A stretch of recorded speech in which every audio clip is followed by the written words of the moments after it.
I've had the privilege of working with over 1,000 athletes, of which 200 have gone on to win world or Olympic medals. And what I want to try and draw on is some of the key lessons that we've observed over that period of time. So for the last 25 years, I've been thinking, researching, and delivering athletes to that podium.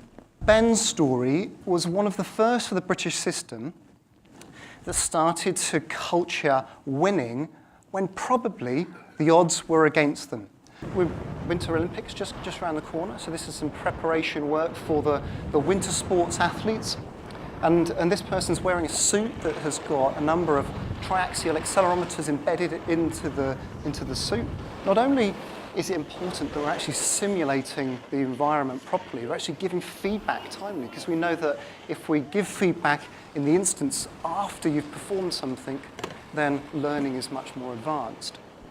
If we zoom out and have a little think about some of the lessons that we've learned over the years about some of the mindsets of some of these incredible people, what are the common trends that we see from the research that shows the super champions versus the champions?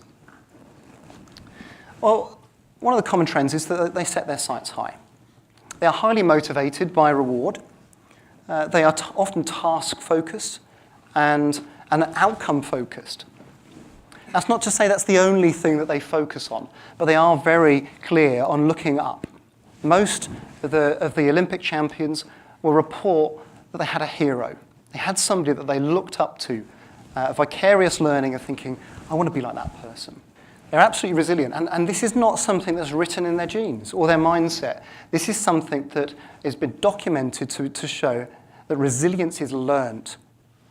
Now, the beauty and the horror of sport is there are winners and losers. You lose a lot, and you learn a lot. The best athletes will turn those losing moments, those mistakes, the bumps in the road, the failures, into an opportunity to learn. What can I take from this? Reframing mistakes into successes. I'm not sure we have a fear for change. I think we talk about having fear for change. I think generally we have a fear for coercion. We don't necessarily want to be cajoled and told what to do.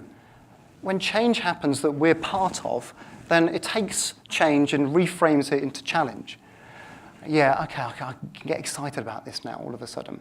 And that turns the comfort zone into, let's do this. What we noticed after the Beijing Olympics, which was our massive intake of breath before we looked forward to the home games in 2012, we noticed a clear trend. Some of the teams that did well, some of the teams that didn't do so well. We would notice that teams would pull apart. And it wasn't always the successful or unsuccessful teams, but there were some common trends. The teams that pulled apart under pressure, generally, you could hear people saying, well, I did my bit. I focused on my area. I got my bit all right. They didn't understand each other. There was very poor human connection. It was low on empathy. They didn't understand what their hobbies were, and so they didn't develop a meaningful relationship with each other. And there's a lot of this. Pointing. Well, I think it was the coach, actually. Or it was that scientist that didn't pull their weight. Or it wasn't necessarily just the words. You saw it in the meetings of just going like this. And therefore, post-Beijing, post-2008, going towards the home games, we said we cannot tolerate this. We cannot let this happen. We've got to work on pulling our teams together, because otherwise we'll let the athletes down.